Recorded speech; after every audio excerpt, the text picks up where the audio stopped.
शैतानिर्रजीम बिस्मिल्लाहिर्रहमानिर्रहीम। अजीज तलबा, एटम का पेट फाड़ें तो बहुत सी तवानाई निकलती है, ताकत निकलती है। आप जानते हैं कि बात तो अजीब सी है, लेकिन मैं सिर्फ समझाने के लिए बात कर रहा हूँ कि एक आदमी है, वो मोटा ताजा है, उसका पेट बड़ा है, यहां तक पेट आया हुआ उसका। और एक आदमी सुक्का सड़या बेचारा, कमजोर, पेट साथ लगा हुआ, लेकिन वो ताकतवर है। तो चाकू मारे आप, चाकू मारे जिसका पेट बहुत बड़ा है वो पेट जल्दी फटेगा, या जिसका पेट साथ लगा हुआ है वो जल्दी फटेगा? हैं?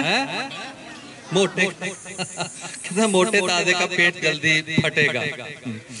ऐसे ही है कि एटम, जिस एटम का पेट बड़ा है ना, वो थोड़ी सी उस पर ज़रब लगाए तो वो पेट फट जाता है, और अंदर से जो ताकत निकलती है वो निकाली जा सकती है। और जो जिनका पेट साफ लगा हुआ है, जिनका पेट छोटा है, वो जल्दी से नहीं फट सकता। उन पर जितनी ज्यादा ताकत लगाएं तब भी नहीं वो फटेगा। और मैं आपको बताऊं कि जिस एटम का पेट बड़ा है, इसका मतलब क्या है? एटम का पेट होता है उसका मरकजा, उसका न्यूक्लियस जिसे कहते हैं, जो मरकज में होता है, मरकजा। मरकजे में आर्ट्स और साइंस वाले सबको पता है कि एटम के मरकजे में, मरकज में कौन कौन से जर्रे होते हैं। हाँ जी, कौन कौन से जर्रे होते हैं पता है आपको? इधर से एटम के मरकजे में, न्यूक्लियस में कौन कौन से जर्रे होते हैं? प्रोटॉन और न्यूट्रॉन। प्रोटॉन और न्यूट्रॉन होते हैं। चले जी, ठीक है। न्यूट्रॉन पर कोई चार्ज होता है? नहीं होता। पक्की बात है? आहिस्ता, बिल्कुल। जब आप बिल्कुल खामोश रहकर आहिस्तगी से, बेयकीनी से बात करते हैं तो ये गलत बात है। इसका मतलब आपको सही नहीं पता है ना। न्यूट्रॉन पर चार्ज होता है कोई? नहीं होता, वो मोतदिल होते हैं। वो न्यूट्रॉन नाम ही न्यूट्रल होते हैं, मोतदिल होते हैं, कोई चार्ज नहीं होता। और प्रोटॉन पर मुस्बत चार्ज होता है, जमा चार्ज, मुस्बत चार्ज होता है। तो इसका मतलब है कि जो मरकजे में चार्ज होता ही सिर्फ मुस्बत है, मनफी होता ही नहीं है ना। दो ही किस्म के होते हैं, एक मुस्बत और मनफी। मुस्बत ही होता है, मनफी होता ही नहीं है। और जिस एटम के मरकजे में बहुत सारे प्रोटॉन हैं, इसका मतलब उसके अंदर बहुत सारे मुस्बत चार्ज हैं, ऐसे ही ना। और मुस्बत चार्ज एक दूसरे को क्या करते हैं? दफा करते हैं ना, दूर धकेलते हैं। तो इतने सारे 82 से ज्यादा अगर मुस्बत चार्ज हैं किसी एटम में, तो वो एक दूसरे को इतनी ताकत से धकेलेंगे कि वो मोटे पेट की तरह पेट फटने के करीब होगा। थोड़ी सी ताकत बाहर से ज़रब लगाई जाए तो वो पेट फट जाएगा एटम का। और पेट फाड़ने के लिए कौन सा चाकू चाहिए होता है भला? एटम का पेट फाड़ने के लिए कौन सी चीज चाहिए होगी? डंडे से कूटे तो एटम का पेट फट जाएगा।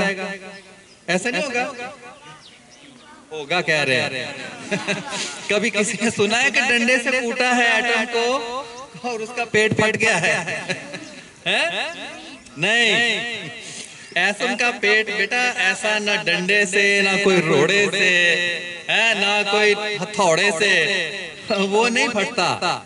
उसको फाड़ने के लिए। अच्छा, ये 3 जर्रे हैं ना, एक इलेक्ट्रॉन, एटम के पास 3 जर्रे बड़े बड़े, और भी छोटे छोटे बहुत हैं, लेकिन बड़े बड़े 3 हैं। एक इलेक्ट्रॉन, अंदर उसके प्रोटॉन और न्यूट्रॉन है ना, 3 ही बड़े बड़े हैं ना।